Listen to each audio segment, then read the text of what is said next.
Hi, I'm Sally, and you're listening to some wise words from the Event Planners Workshop. Today, I want to talk to you about site and venue management.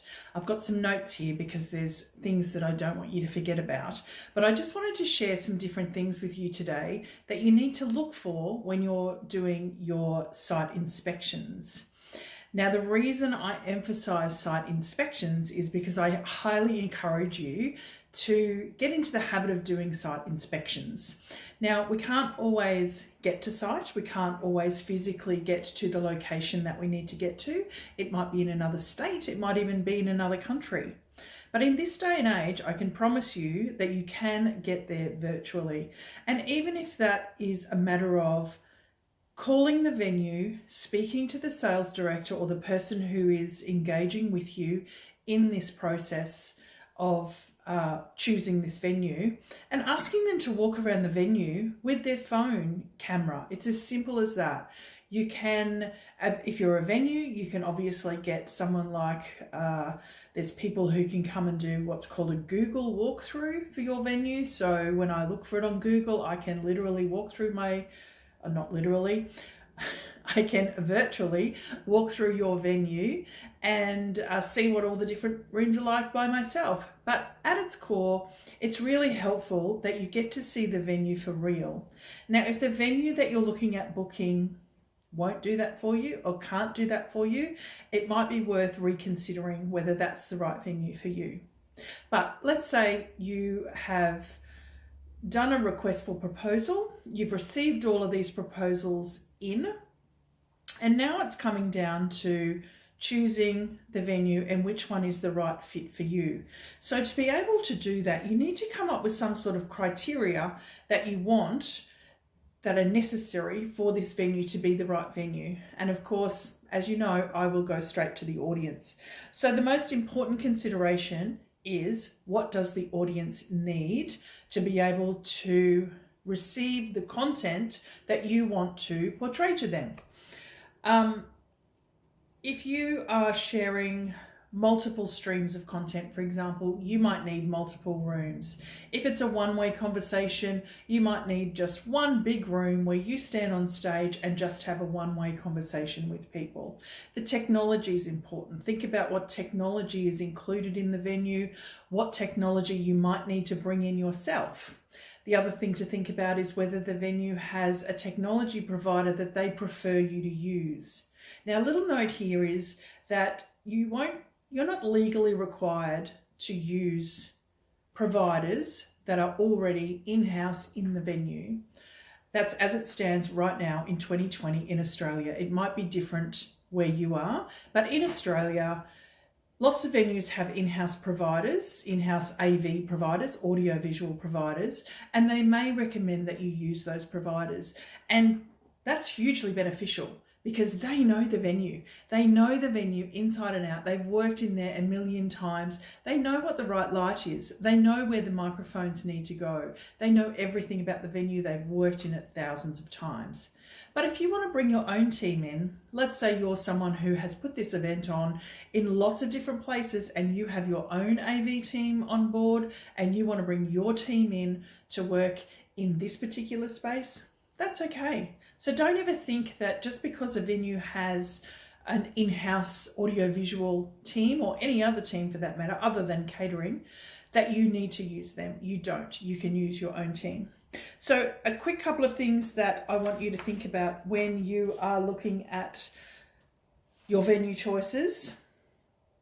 Transport. How do people get there? Is it easy to get to? Is there plenty of parking? If there's not parking, is there public transport? If there's not public transport, can they easily walk to the venue from somewhere where there is public transport or where there is parking available? Make sure it's really easy for people to get to. What do the foyers and people transitioning spaces look like in the venue? Is it really easy for people to get in and out, or are you going to be creating massive queues in inappropriate spaces, having people stand in the sun for long periods of time, for example? I remember working on an event where the client didn't want the audience to come into the venue for quite a period of time before they were ready. The venue this was in didn't have the required amount of space for these people to be milling around. And it was a pretty exciting event. It was a high profile person that people were really eager to see. And it was unallocated seating, which meant first in, best dressed. So of course people turn up hours and hours early for that. But the unfortunate side of that was people turned up early and had to wait outside. Middle of summer, outside the venue, no bathroom facilities, no cafe facilities, no water facilities. So the client hadn't thought through that process, unfortunately, with their audience. So they hadn't thought about the audience in that process. So just think about that kind of thing when it comes to queuing and how people are going to wait to come in, how they transition in and out of your event. And what type of seating is required. And this often, again, comes down to the audience and what activity are you expecting them to do. So you've got different types of seating: theatre style, banquet style, cabaret, workshop, classroom. That's all I can think of off the top of my head. And a quick tip, the difference between banquet and cabaret, the easiest way to think about that is, if it's cabaret, I'm watching a show, which means that 1 or 2 seats at the front of the table that I would look through to the stage are empty. So cabaret, let's say a table of 10, banquet would seat 10 people all the way around the table because they're all talking to each other. It's a banquet. If it's a cabaret, which means I need to look at the stage, I might put 8 people around a table so we can look at the stage. The other thing to think about, particularly in this day and age, is the venue contract.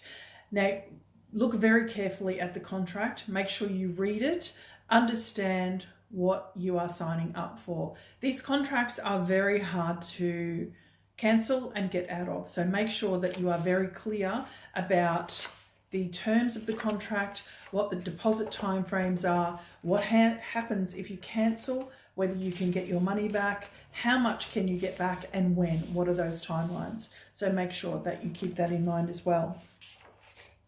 So a few things to think about with your site checklist. So come up with the minimum criteria that you need. How many rooms? Does it need to have audio visual in-house, or can you bring it in? Do you need to have food and beverage on site? Do you need to have free parking available, or can people catch public transport there, or is it paid parking? Again, think about your audience. Will they pay for parking?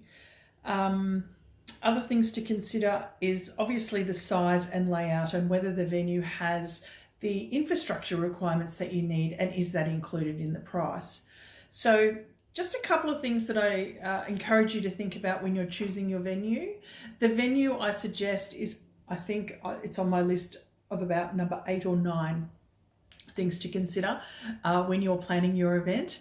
If you would like me to give you a venue checklist that has some general things to consider, drop me a note down below and I can email that to you quite easily. And it's a really handy checklist that will just get you thinking about all the different things that you might need in your venue.